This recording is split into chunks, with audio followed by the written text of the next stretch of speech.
مجھے بازاروں میں گھماتے اور مجھے پیارے پیارے کپڑے پہناتے۔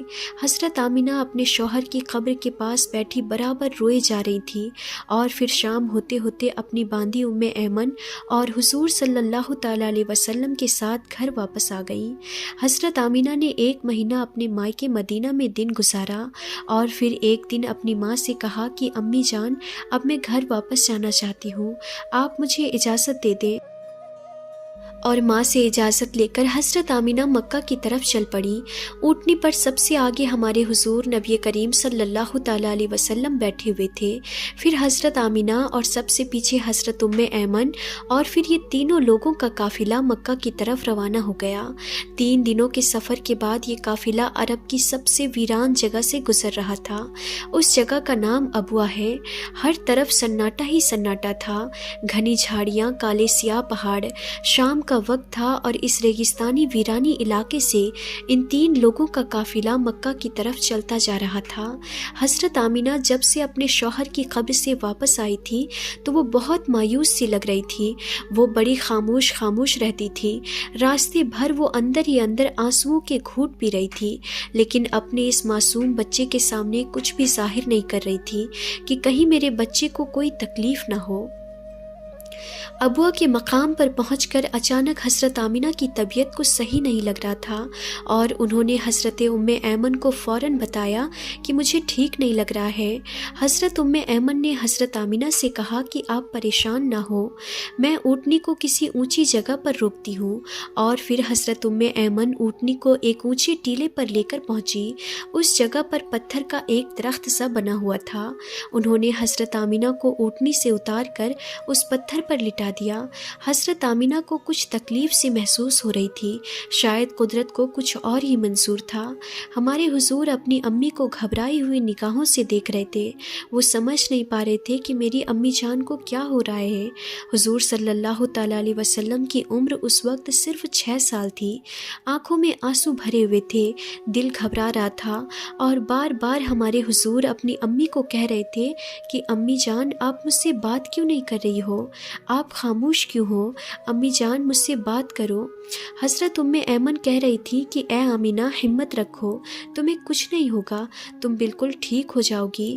لیکن حضرت آمینہ سمجھ چکی تھی کہ شاید اب جانے کا وقت آ چکا ہے۔ حضرت آمینہ تکلیف کی وجہ سے بار بار اپنی آنکھیں بند کرتی اور کھولتی۔ حضرت آمینہ آنکھ کھول کر اپنے اس 6 سال کے بچے کو دیکھتی اور دل ہی دل میں سوچتی کہ اب میرے اس یتیم کا کیا ہوگا؟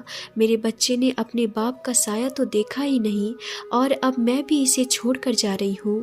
نہ بہن ہے نہ بھائی ہے، میرا بچہ اب کس کے سہارے جیے گا؟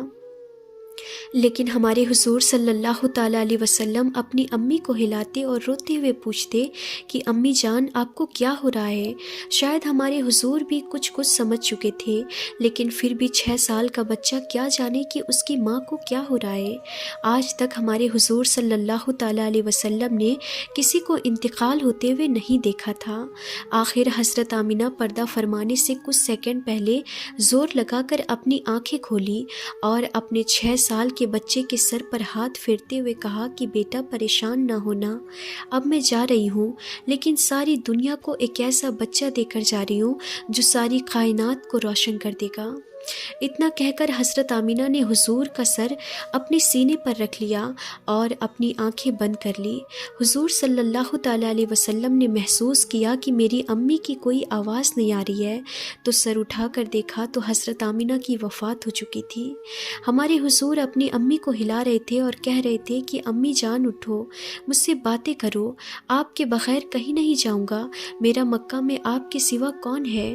ہمارے حضور صلی اللہ تعالیٰ علیہ وسلم روتے ہوئے اپنی امی کو اٹھا رہے تھے، اور حضرت ایمن بار بار ہمارے حضور کو دلاسا دے رہی تھی اور کہہ رہی تھی کہ بیٹا، تمہاری امی ہم سب کو چھوڑ کر جا چکی ہیں، وہ اب کبھی واپس نہیں آئیں گی۔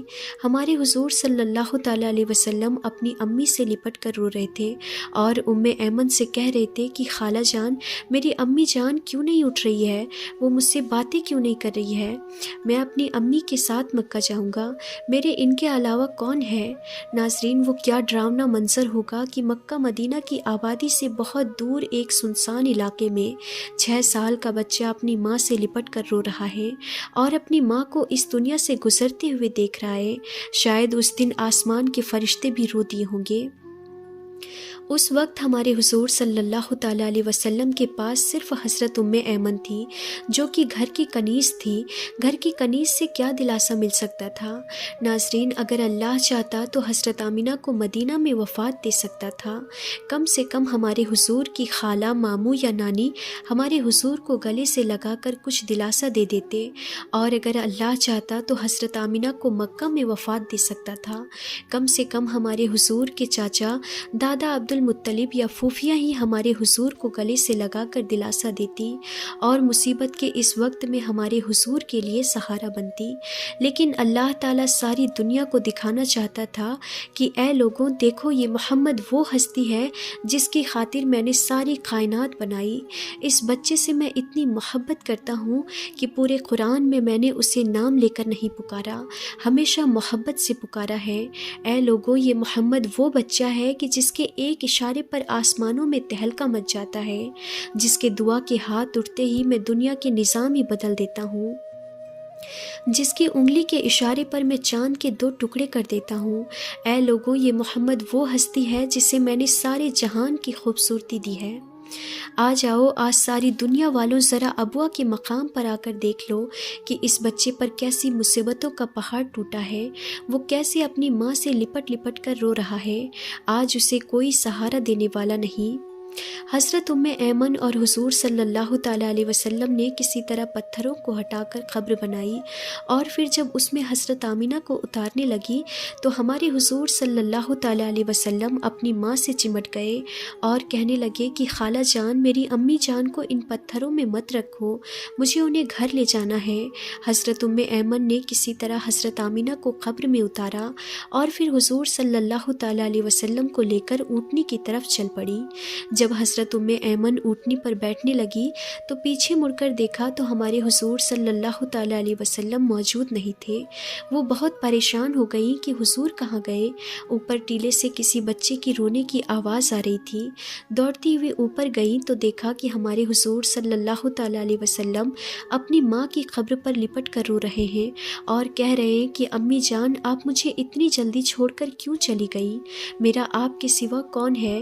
نہ میرا کوئی بھائی ہے نہ بہن ہے، اب میں کس کے سہارے زندگی گزاروں گا؟ حضرت ایمن نے پیچھے سے حضور صلی اللہ تعالیٰ علیہ وسلم کو اٹھایا اور کہا کہ بیٹا چلو گھر چلتے ہیں۔ ہمارے حضور صلی اللہ تعالیٰ علیہ وسلم نے کہا کہ نہیں، میں اپنی امی جان کو ساتھ لے جاؤں گا۔ حضرت ایمن نے کسی طرح حضور کو اپنی گود میں اٹھا کر اونٹنی پر بٹھایا اور مکہ کی طرف چل دی۔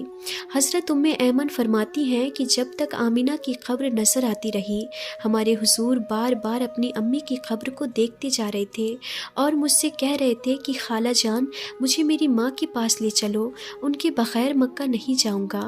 4 دن کے سفر کے بعد یہ دونوں لوگ مکہ پہنچے۔ سارے راستے ہمارے حضور صلی اللہ تعالیٰ علیہ وسلم ایک پل کے لیے بھی نہ سوئے اور برابر روتے رہے۔ جب حضرت ایمن ہمارے حضور صلی اللہ تعالیٰ علیہ وسلم کو لے کر مکہ پہنچی تو عبد المطلب نے اونٹنی کی طرف دیکھتے ہوئے پوچھا کہ اے ایمن، آمینہ کہاں ہے؟ تم تو 3 لوگ گئے تھے، پھر 2 لوگ کیوں واپس آئے ہو؟ یہ سن کر حضرت ایمن رونے لگی اور ہمارے حضور بھی دوڑ کر اپنے دادا سے لپٹ گئے۔ یہ دیکھ کر عبد المطلب بھی سمجھ گئے کہ کوئی بری خبر ضرور ہے۔ پھر حضرت ایمن نے سارا قصہ سنایا تو دادا عبد المطلب کی بھی آنکھوں میں آنسو بہنے لگے اور اپنے پوتے محمد کو گلے سے لگا لیا۔ شاید وہ سوچ رہے ہوں گے کہ میرے پوتے پر اتنی چھوٹی سی عمر میں کتنی مصیبتیں آ رہی ہے، باپ کا سایہ تو دیکھا ہی نہیں، اب ماں بھی چھوڑ کر چلی گئی۔ ہمارے حضور صلی اللہ تعالیٰ علیہ وسلم کے سارے چچا پریشان تھے، ساری پھوپھیاں پریشان تھیں، ہر ایک کا چہرہ اداس تھا اور سب ہمارے حضور کو دیکھتے جا رہے تھے کہ اس معصوم بچے کو بچپن ہی سے کیسے کیسے غموں کا سامنا کرنا پڑ رہا ہے۔ ناظرین، امی کی وفات کے بعد وہ کیا منظر ہوتا ہوگا کہ جب ہمارے حضور صلی اللہ تعالیٰ علیہ وسلم اپنے گھر میں جاتے ہوں گے اور اپنی امی کے بستر، کپڑے اور ان کی چیزیں دیکھتے ہوں گے۔ تو اس 6 سال کے یتیم بچے پر کیا گزرتی ہوگی۔ ناظرین، حضور کی امی کی وفات کے بعد ہمارے حضور صلی اللہ تعالیٰ علیہ وسلم بہت خاموش رہتے تھے، کسی سے بات نہ کرتے۔ اس واقعے کے کچھ دنوں کے بعد ہمارے حضور صلی اللہ تعالیٰ علیہ وسلم کا گزر اپنی ماں کی قبر کے پاس سے ہوا۔ لاکھوں صحابہ کرام کا لشکر ہمارے حضور کے ساتھ تھا۔ حضور صلی اللہ تعالیٰ علیہ وسلم نے صحابہ کرام سے فرمایا کہ تم لوگ ادھر ہی ابوا کے مقام پر اپنے خیمے لگا دو، اور پھر ہمارے حضور صلی اللہ تعالیٰ علیہ وسلم چلتے ہوئے اس ٹیلے پر پہنچے جہاں آپ کی امی کی قبر بنی ہوئی تھی۔ اس وقت ہمارے حضور صلی اللہ تعالیٰ علیہ وسلم اپنی ماں کی قبر سے لپٹ کر ایسا روئے تھے کہ سارے صحابہ کرام بھی اپنے آنسو نہ روک سکے۔ کئی گھنٹوں کے بعد ہمارے حضور صلی اللہ تعالیٰ علیہ وسلم نے اپنا سر اٹھایا اور فرمایا، کاش میری امی جان زندہ ہوتی۔ بچپن میں ماں کی وفات کے بعد دادا عبد المطلب نے اپنے پوتے محمد کو اپنی کفالت میں لے لیا، اور پھر ہمارے حضور صلی اللہ تعالیٰ علیہ وسلم اپنے دادا عبد المطلب کے گھر زندگی گزارنے لگے۔ تو پیارے ناظرین، آج کی اس ویڈیو میں بس اتنا ہی۔ انشاءاللہ ہم پھر ملتے ہیں ایسے انفارمیٹیو ویڈیوز کے ساتھ۔ تب تک کے لیے خدا حافظ۔